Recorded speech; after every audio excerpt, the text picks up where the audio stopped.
Bom, vamos lá. Alguém conhece esses velhinhos, não? É da minha época mesmo, tão velhinho quanto eu. São aqueles bonecos do Muppet Show. Do Caco, da Pig. Eram os velhinhos que ficavam no camarote só enchendo o saco dos caras que se apresentavam lá. Eram uns caras mal-humorados, mas eram divertidos. Vamos lá. Qual a ideia aqui, gente? É como se você estivesse aí no fim de carreira, uma intensivista já de longa duração, olhando para trás, falando, ó, se eu quisesse te orientar algumas coisas, o que eu poderia sugerir para você? Sobre diagnóstico, né?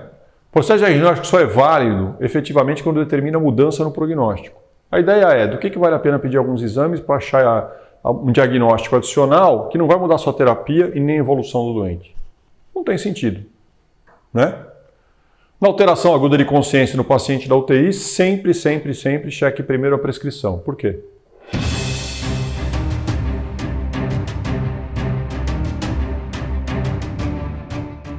No ambiente controlado, se o doente faz um evento agudo, pode ser primário dele? Pode.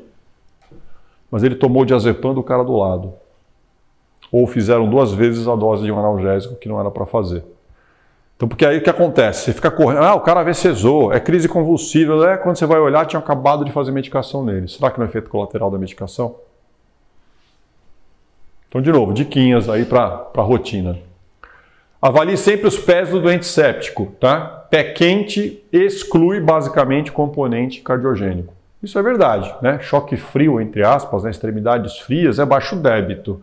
Se elas estiverem quentes, bem perfundidas, o cara super vasodilatado, o débito do cara é bom. Pode não estar adequado, mas que ele tem uma bomba boa, ele tem. Tá? Paciente admitido com sódio normal que vai para hipo ou hipernatremia, fica tranquilo, é nós. Tá? Isso é coisa nossa. Ou a gente diluiu, ou a gente desidratou o cara. Claro que doenças dão distúrbios de sódio, mas se ele entrou com sódio normal na instituição, a variação do sódio geralmente é por nossa causa. Quando a apresentação clínica de intoxicação exógena não for a esperada, colha 2 tubos extras de sangue e congele. Você pode precisar deles depois. Quantas vezes, assim, não são infrequentes as vezes que você vê quadros clínicos totalmente assim, o cara chega em coma, sem grandes orientações, é encontrado, você pensa em intoxicação exógena, vai para a triagem, e no final das contas, você vira o cara de ponta cabeça, não acha nada. E aí devagar na história efetiva aparece alguém e falou, não, putz, olha, eu achei um frasco de congelante de radiador, de líquido de resfriamento de radiador no fundo do armário. Você vai dosar etileno glicol no cara, tá cheio. Só que quando é que você tem que dosar isso? No material que ele chega. 1 semana depois eu não tenho como dosar. O cara já clareou tudo, vou lá procurar, não vou achar nada. Por isso a ideia de pegar a amostra inicial. E, geralmente, quadros clínicos sem muita explicação lembra de intoxicação exógena. Da possibilidade, ou intencional, ou uso recreativo, ou até mesmo envenenamento. Certo? Outra coisa, alguns diagnósticos clínicos você não vai fazer. Leia-se, quem vai fazer é o cirurgião, é outro cara, do tipo, conversa, né? Troca a figurinha, se você tem dúvida do que está acontecendo. Sobre terapêutica, né? Mantenha o respeito saudável sobre vias aéreas.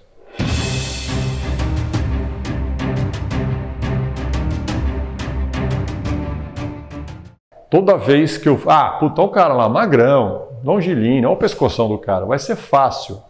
Pumba, quebrava a cara. E aquele gordinho que você acha que vai ter problemas, de repente vai liso. A ideia é, seja prudente, né? Nunca subestime qualquer via aérea. Não trate táxi sinusal, geralmente é causa, né? Ou seja, tira a dor, deixa o cara mais tranquilo, aquela arritmia não merece tratamento. A causa da arritmia, sim. Ninguém morre de edema, ele surge rapidamente, mas demora a desaparecer. Então o inchaço é só um marcador de reposição rápida. Mas não é porque o cara vai morrer mais porque está mais inchado. Vai ter mais escara, isso sim. A progressão da acidose metabólica no paciente séptico é igual à intubação. Se o cara não está respondendo com as medidas iniciais e piorou a acidemia, intuba. Ele vai continuar piorando a acidemia. Raros os pacientes vão precisar de bloqueio neuromuscular, isso aqui é de 2000, né? Aquele não viu o Covid. Em ventilação mecânica. Os que os precisam, usualmente fazem por 2 dias só. Isso era fato e ainda era até 2 anos atrás. Tá? era muito raro a gente curarizar alguém, não era frequente. Na UTI, para ventilação mecânica, puta, tive que curarizar, nossa, como tá grave. Hoje o sarrafo subiu, tá curarizado, não é isso? Tá com uma norzinha, 0,3 microgramas quilo por minuto, né? Há 3 anos atrás você falava, porra, tudo isso de nora, tá mal, hein? É assim, cara, você vai subir do crivo, e é o mesmo doente, entre aspas, né, no sentido de gravidade. O objetivo da terapêutica com antibiótico é sempre reduzir espectro, tá? Se possível, e não ampliá-lo. Tentar sempre repensar a necessidade de ampliação. Um comando só em PCR e sempre fazer briefing e debriefing, né? Depois que acabou o atendimento, tudo que saiu errado vai sair errado de novo no próximo se você não discutir o que aconteceu agora. É a história dos feedbacks. Claro que tem jeito de fazer isso, né? Pô, você errou, estava massageando errado. Não. O que a gente pode melhorar nesse atendimento? Putz, só na próxima vez a medicação tem que chegar mais rápido. A massagem tem que ser melhor. Né? Não é do tipo que a gente fez de errado. Fica mais elegante você falar o que podemos melhorar. Tá? Porque aqui é isso mesmo, porque não é um esforço feito para ser errado. É um esforço feito de uma forma inadequada. Como é que ela pode ser melhorada em termos de resultado? É melhor conhecer bem poucas drogas do que conhecer muitas sem saber o que fazem, né?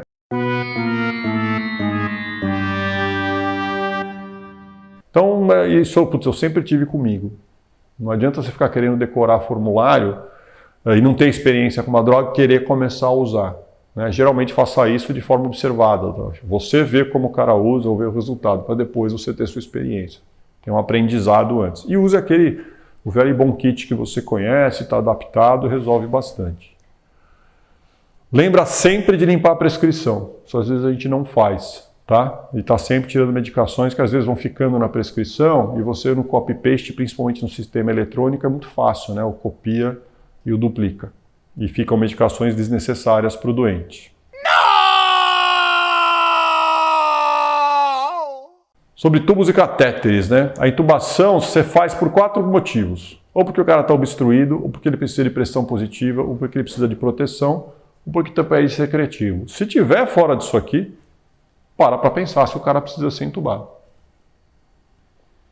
Antes de retirar o tubo, garanta que o motivo da causa de intubação está resolvido. Se não tiver, você vai ter problemas. Então, às vezes, tem doente que fica na ventilação por mais 2, 3 dias até a secreção melhorar. Porque fora do tubo ele vai ter um esforço muito grande para manipular aquilo, principalmente paciente mais idoso. Não é que tem que fazer isso, mas sempre ponderar a questão de secreção para eles. Quando o acesso central não funciona direito, aproveita e tira. Pensa numa alternativa, quando possível, né? Um periférico, uma PIC, ver se efetivamente ele continua precisando daquele catéter. Monitorização hemodinâmica fornece dados, não julgamentos. Então não é aquilo que dá o diagnóstico, mas a interpretação dos dados que você tem e como o paciente evolui. Quando você toma uma decisão crítica pouco antes do término do plantão, dá uma checada, ver o que aconteceu. Só, cara, eu acho que o cara estava sangrando, eu pedi uma hemoglobina, você me avisa depois, pelo WhatsApp sai rápido hoje em dia, não precisa nem ligar, né? O cara vai falar, putz, estava certo, HB de 4. Por que isso é importante?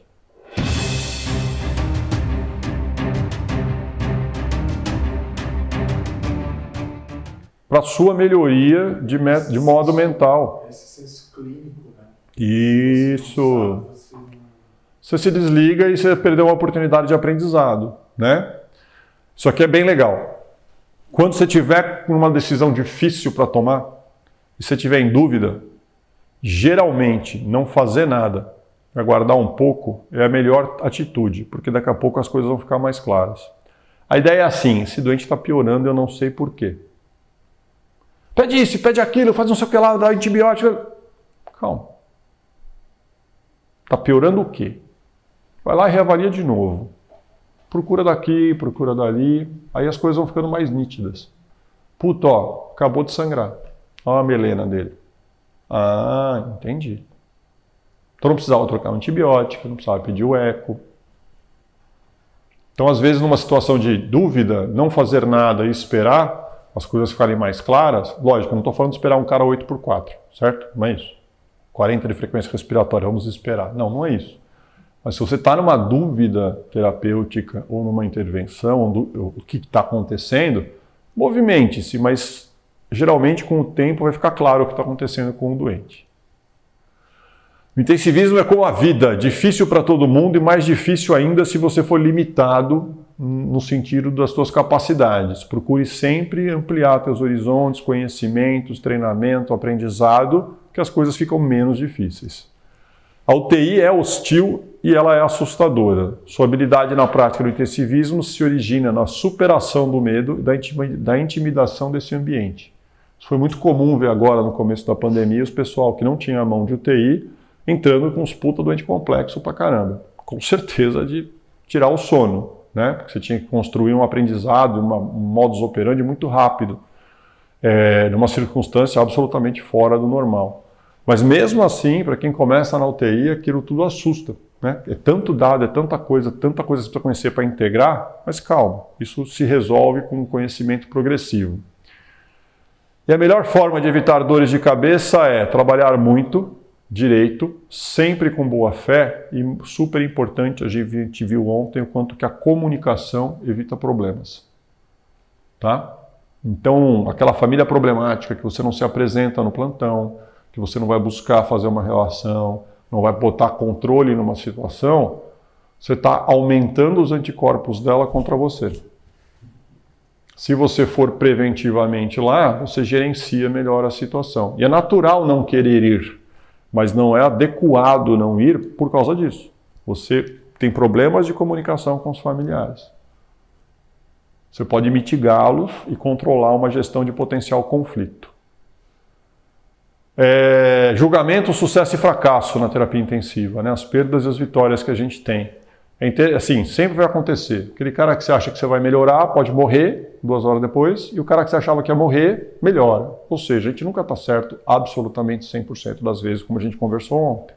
Aprender sobre sucesso e fracasso, mas vai adiante, né? Caso contrário, você fica orgulhoso demais, só com os sucessos que você tem, ou fica inseguro demais, tudo dá errado, né? Então não vou fazer.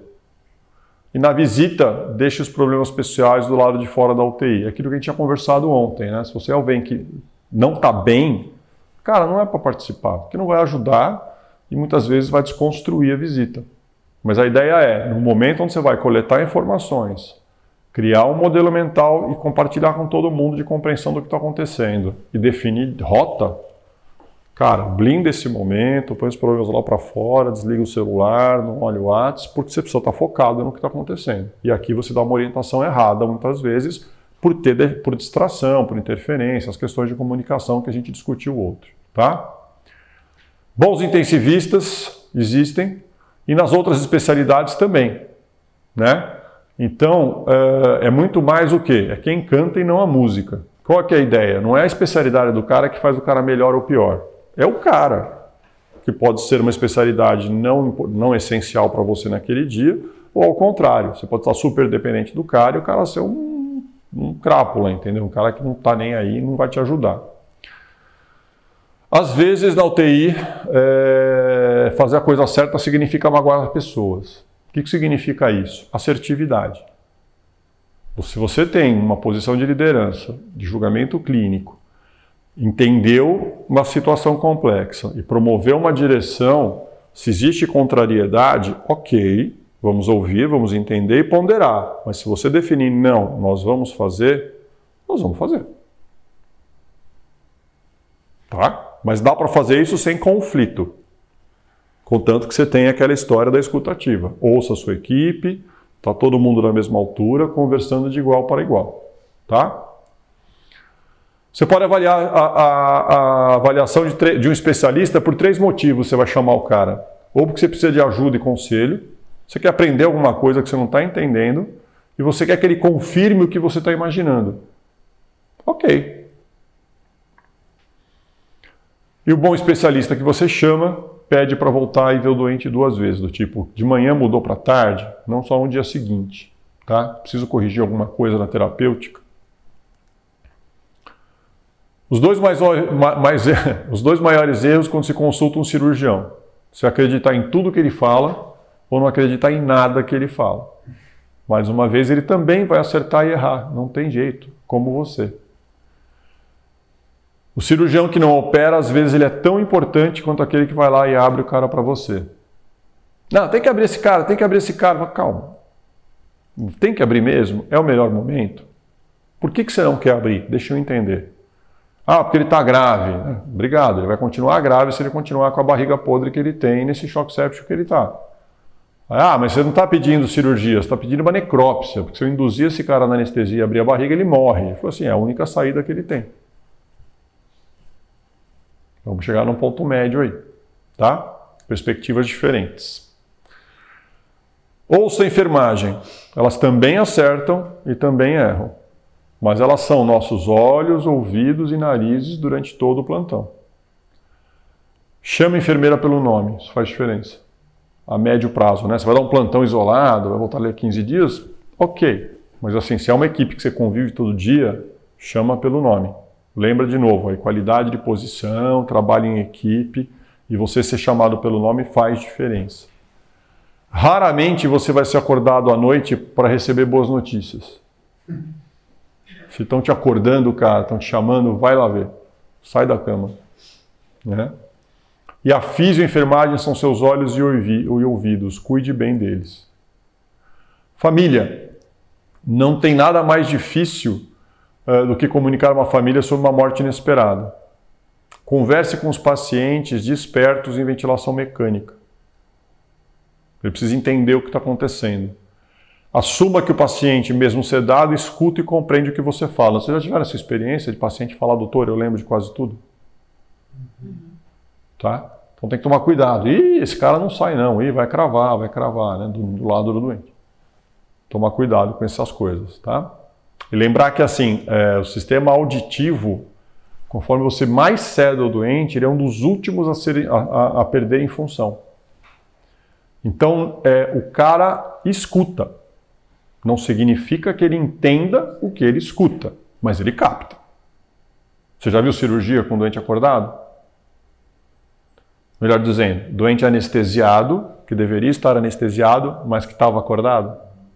Isso acontece. Você acha que o cara está apagado, mas a consciência dele ainda está preservada. E o cara sente, vê. Melhor dizendo, vê não, né? Mas ele sente e ouve, cara. Complicado. Incentive os pacientes graves que tiveram alta para visitarem ocasionalmente a UTI. Tem coisa mais gostosa do que você ver alguém que ficou 3 meses com você, voltar 3 meses depois andando com a família? Cara, vale o ano de trabalho, né? E estimular as pessoas a fazerem isso é muito legal. Você tem um quadro na sua UTI de fotos, de WhatsApp, do que você quiser, até mesmo um grupo assim do tipo sucessos da UTI, também até de derrotas, de pessoas que foram embora, mas que você tem boas lembranças, pendura lá. Isso muda o clima do grupo. Você vai olhar para lá todo dia e falar, é por isso aqui que eu faço o que eu estou fazendo hoje. Tá? Isso aqui é legal. Na dúvida, lava a mão. Não interessa por quê. Tá? Fica de olho nos pacientes que foram de alta da UTI, isso é interessante. Tá? O step down de uma UTI para uma enfermaria, frequentemente é um salto grande para o doente. E às vezes um salto grande demais. E quem recebe na enfermaria, às vezes não conhece toda a história e a complexidade do doente antes. Então, se você for dar um pulinho, puta, aquele doente que saiu da gente há 3 dias atrás, como é que tá? Você chega lá e fala, puta, olha como que tá bem, pô, que legal. Puta, o cara não tá tão bem, ele saiu melhor da UTI. O cara tá piorando. Volta. Vou esperar ele piorar mais. Tá? É legal ter essa continuidade. A gente tem uma visão meio hermética, né?